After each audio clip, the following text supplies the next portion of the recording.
যদি তোমায় কেউ সত্যিকারের ভালোবাসে তবে এই কথাগুলো অবশ্যই মনে রাখবে। যদি তুমি কাউকে নিজের চেয়ে বেশি ভরসা করতে শুরু করে দাও, তাহলে তোমার সাথে দুটি ঘটনা ঘটবে। প্রথম হয় সেই মানুষটি সারা জীবনের জন্য তোমার হয়ে যাবে। দ্বিতীয় হয় সেই মানুষটি তোমাকে সারা জীবনের জন্য একটি বড় শিক্ষা দিয়ে যাবে। একটা কথা শুনুন, যদি কেউ তোমাকে ধোঁকা দিয়েছে আর তুমি তাকে ক্ষমা করে দিয়েছো, কিন্তু সেই মানুষটিকে দ্বিতীয়বার সুযোগ দিও না। যদি তুমি তাকে দ্বিতীয় সুযোগ দিয়ে দাও, তাহলে মনে করো তুমি তার হাতে চাকু দিয়েছো। এটা দিয়ে তুমি তাকে বলে দিলে প্রথমবার যেটা বাকি ছিল সেটা এখন পূরণ করে নাও। আর যদি তোমার মনে হয় সে মানুষটি তোমারই, তাহলে এটা মনে রেখো, যদি সেই মানুষটি তোমারই হতো তাহলে তোমাকে কখনো ধোঁকা দিত না। ধোঁকা দেওয়ার আগে এটা একবার অবশ্যই ভেবে নিত যে তোমার কতটা কষ্ট হতে পারে, তোমার মন কতটা কষ্টের মধ্যে দিয়ে যেতে পারে। সেই মানুষটির অনুভূতি জাগত যে তোমার কতটা কষ্ট হতে পারে। আর এটাও মনে রেখো যে মানুষের কখনো অভ্যাস পরিবর্তন হয় না। সে জন্ম থেকে যেমন থাকে সারা জীবন সে তেমনই থাকে। সে মনে হয় তোমাকে মানাচ্ছে যে তোমাকে ছাড়া সে এখন থাকতে পারবে না।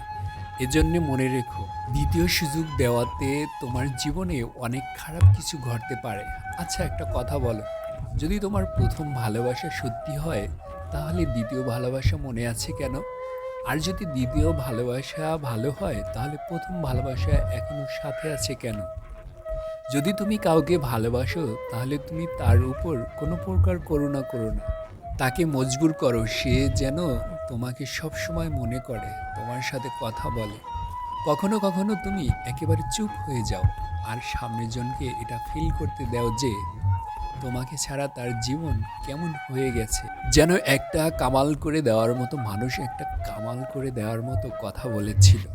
আর সে এটা বলেছিল জীবনে যে কোনো প্রবলেম হোক তার সমাধান দুটি হয়ে থাকে। প্রথম হয় পালিয়ে যাও, আর দ্বিতীয় না হয় পালিয়ে যাও। পালিয়ে যাও মানে সে সমস্যার সামনে পড়ো না, এড়িয়ে চলো। মনে রাগ হতে পারে, দেখুন চয়েস আপনার, জীবনটা আপনার।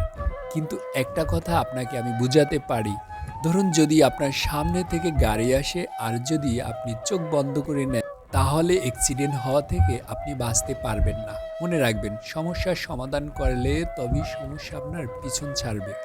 দৌড়ে পালিয়ে গিয়ে হতে পারে একটুর জন্য আপনি বাঁচতে পারেন, কিন্তু সামনে থেকে আসা গাড়ি আপনাকে একটু পর হলেও ধাক্কা দিয়ে দেবে। এজন্য পালিয়ে যাও, না হলে পালিয়ে যাও যে তোমাকে বলে আমি তোমাকে অনেক ভালোবাসি।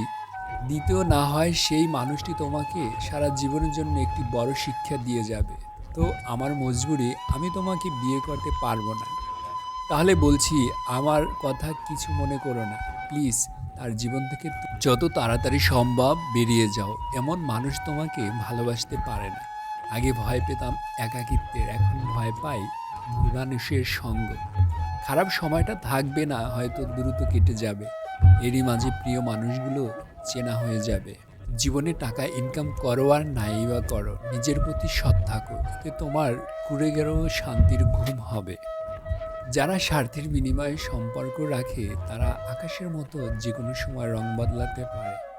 আর যারা কোনো স্বার্থর বিনিময় ছাড়াই সম্পর্ক রাখে তারা বৃক্ষের মতো সবসময় ছায়া দিয়ে যায়। দায়িত্ববান মানুষকে বিবাহ করা উত্তম। ভালোবাসা থাকুক আর না থাকুক, দায়িত্ববান মানুষ কখনো অবহেলা করে না। আমরা কেন একা হয়ে যাই, তার জন্য কিন্তু কোথাও না কোথাও আমরাই দায়ী। কারণ আমাদের যারা বাস্তবে কদর করে, যারা থাকতে চায় আমাদের সাথে, তাদের সঙ্গে আমাদের বিরক্তি লাগে। আর যারা বারবার চলে যেতে চায়, যাওয়ার বাহানা খুঁজে, তাদেরকে আমরা জোর করে ধরে রাখতে চাই। যদিও বিষয়গুলোর সাথে মিলে যায়, তাহলে বুঝবেন সে আপনাকে। আশা করি আমি বুঝাতে পেরেছি। প্রিয় বন্ধুরা, যদি এই ভিডিওটি ভালো লাগে তাহলে চ্যানেলটিকে লাইক, শেয়ার ও সাবস্ক্রাইব করে পাশে থাকবেন।